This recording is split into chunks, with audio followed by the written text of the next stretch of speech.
네, 오늘 함께 보실 말씀은 창세기 43장 1절부터 10절까지 말씀입니다. 그 땅에 기근이 심하고 그들이 애굽에서 가져온 곡식을 다 먹으매 그 아버지가 그들에게 이르되 다시 가서 우리를 위하여 양식을 조금 사오라. 유다가 아버지에게 말하여 이르되 그 사람이 우리에게 엄히 경고하여 이르되 너희 아우가 너희와 함께 오지 아니하면 너희가 내 얼굴을 보지 못하리라 하였으니 아버지께서 우리 아우를 우리와 함께 보내시면 우리가 내려가서 아버지를 위하여 양식을 사려니와 아버지께서 만일 그를 보내지 아니하시면 우리는 내려가지 아니하리니 그 사람이 우리에게 말하기를 너희의 아우가 너희와 함께 오지 아니하면 너희가 내 얼굴을 보지 못하리라 하였음이니이다. 이스라엘이 이르되 너희가 어찌하여 너희에게 또 다른 아우가 있다고 그 사람에게 말하여 나를 괴롭게 하였느냐.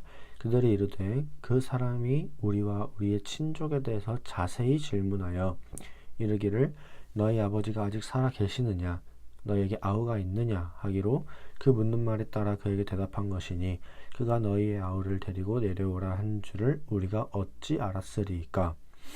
유다가 그의 아버지 이스라엘에게 이르되 저 아이를 나와 함께 보내시면 우리가 곧 가리니 그러면 우리와 아버지와 우리 어린 아이들이 다 살고 죽지 아니하리이다. 내가 그를 위하여 담보가 되오리니 아버지께서 내 손에서 그를 찾으소서. 내가 만일 그를 아버지께 데려다가 아버지 앞에 두지 아니하면 내가 영원히 죄를 지리이다. 우리가 지체하지 아니하였더라면 벌써 2번 갔다 왔으리이다. 아멘. 오늘 말씀은 이제 어제에서 이어지는 말씀이죠. 앞장을 보시면 이제 가나안 땅에 기근이 들었어요. 그러니까 이 요셉의 형들이 애굽 땅에 식량을 구하러 옵니다. 이때 요셉은 애굽의 2인자였죠. 그리고 식량을 구하러 온 형들을 알아봐요. 그렇지만 형들이 요셉을 못 알아봅니다. 이 상황 속에서 요셉은 자기를 판 형들에게 분노하고 해를 끼칠 수도 있었겠지만 그렇게 하지 않고 어떤 자기들의 그 어떤 가족 문제라고 할 수 있겠죠. 이 가족 문제를 해결하고자 동생을 데리고 와서 당신들이 정탐꾼이 아니라는 사실을 증명하라라고 얘기를 해요. 이건 이제 어제도 제가 말씀드렸었지만 거짓이 아님을 증명하라는 의미도 있지만 형들이 베냐민을 가족으로 받아들이고 있는지 자기는 그렇게 팔았는데 이 기근 속에서 과연 동생을 위해서 이 자기 말에 따를 것인지.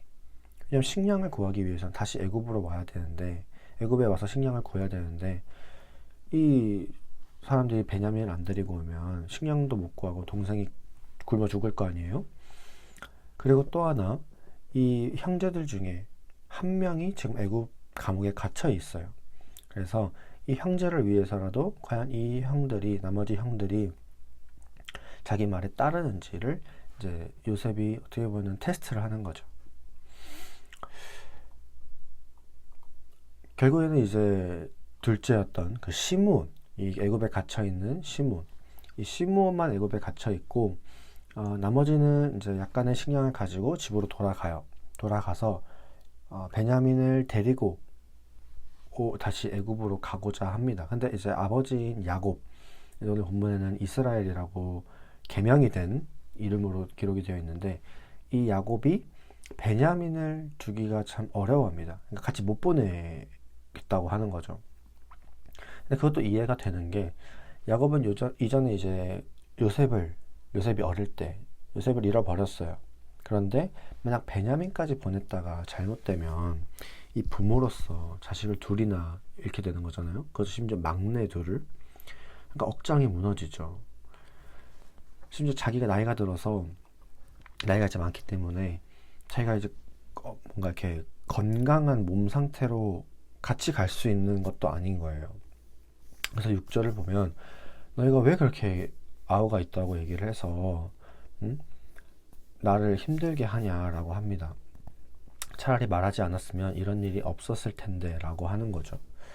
이렇게 볼 때 야곱은 정말 베냐민을 보내기 싫어해요. 자기 아끼는 아들을 잃고 싶지 않은 거죠. 그래서 7절에서 형들이 말하죠. 애굽의 그 사람이 우리 가족 관계에 대해서 자세하게 물어보더라. 그래서 내가 대답한 것뿐이다. 우리가 어떻게 그 질문만 듣고 동생을 데려오라고 할 줄 우리가 어떻게 알았겠느냐 라고 합니다. 그리고 마지막으로 8절과 9절을 보시면 넷째인 유다가 나를 담보로 동생을 데려가게 해달라. 안 그러면 아버지도 그렇고 우리도 그렇고 우리 아이들마저도 이 3대가 다 죽을 거다라고 얘기를 해요. 그러니까 야곱이 자기 고집을 꺾지 않고 베냐민을 향한 자기 마음을 내려놓지 않으면 가족 전체가 이제는 죽을 거란 얘기인 거예요. 여기서 우리가 알 수 있는 게 하나 있죠. 하나님은 때로 우리의 가장 좋은 것을 요구하실 때가 있다라는 거예요. 나한테 가장 좋은 거, 내가 가장 중요하게 생각하는 거, 뭐 돈이면 돈, 아니면 뭐 집안에 뭐라고 할까요? 뭐 당장 먹을 거 등등. 그러니까 내가 정말 가치를 두고 있는 그것을 하나님이 요구하실 때가 있어요. 그것을 통해서 내가 얼마나 하나님 앞에 충성되고 하나님을 가장 최우선으로 삼는가를 보시는 거죠. 특히 이제 하나의 예로 들 수 있는 게 아마 아브라함일 것 같아요. 아브라함한테 하나님께서 요구하신 게 뭐냐면 100세에 낳은 그 아들 이삭을 하나님이 아브라함한테 요구하시잖아요. 그러니까 하나님은 그렇게 우리의 믿음을 테스트할 때가 있어요. 그렇게 요구하실 때가 있습니다. 우리 입장에서는 하나님이 좀 정말 너무해요. 무슨 이게 어떻게 사랑의 하나님이라고 할 수 있는가, 그렇게 느껴질 수 있습니다. 하지만 하나님이 보실 때 우리 이런 고집과 하나님이 아닌 다른 것을 향한 사랑이 있다면 하나님이 볼 때는 이게 잘못된 게 분명하죠. 그걸 바로잡기 위해서 하나님은 어떤 시련이라도 이런 좀 우리 입장에선 좀 과하다고 생각하는 그런 시련을 우리에게 주실 때가 있습니다. 근데 이제 거기서 끝나느냐? 그렇지 않아요. 하나님이 그렇게 요구만 하시느냐? 그렇지 않습니다. 하나님은 자기를 향해서 우리가 가장 사랑하는 것들을 포기할 때 반드시 그에 맞는 보상을 우리한테 주신다라는 거예요. 우리는 이후의 내용을 알고 있어요. 이 창세기 43장 이후의 내용을. 물론 자세히는 다루지 않겠습니다만 이제 결국 야곱 가족, 이 이스라엘 가족들이 애굽으로 들어가죠. 애굽으로 들어가서 요셉과도 화해를 하고 더 큰 복을 누리게 돼요. 이게 바로 하나님이 우리에게 하나님이 준비하시는 보상입니다. 그래서 이런 하나님의 뜻을 믿고 하나님이 나한테 그렇게 뭔가를 요구하실 때, 그렇게 요구하실 때 내가 하나님의 말씀에 정말 순종할 수 있는 믿음이 있었으면 좋겠어요. 그리고 하나님이 나에게 더 큰 것, 내가 생각하는 그 이상의 것으로 좋은 것을 보상으로 주신다라는 이 사실을 여러분이 좀 믿으셨으면 좋겠습니다. 그래서 이런 뜻을 믿고 하나님의 말씀에 순종하는 그런 저와 여러분들이 되었으면 좋겠습니다. 그래서 오늘 함께 기도하셨으면 좋겠는 건 이제 하나님께서 나에게 내려놓기를 원하는 것들, 나한테 요구하시는 것들, 그런 것들의 순종함으로 내려놓기를, 그 순종함으로 나아가기를. 두 번째로는 내 눈에 좋아 보이는 것들보다 하나님이 예비하신 것, 하나님이 나에게 주실 것을 더 사모하는 그런 마음이 있었으면 좋겠어요. 그래서 이 두 가지를 가지고 오늘 함께 기도하도록 하겠습니다. 사랑이 많으신 하나님 아버지,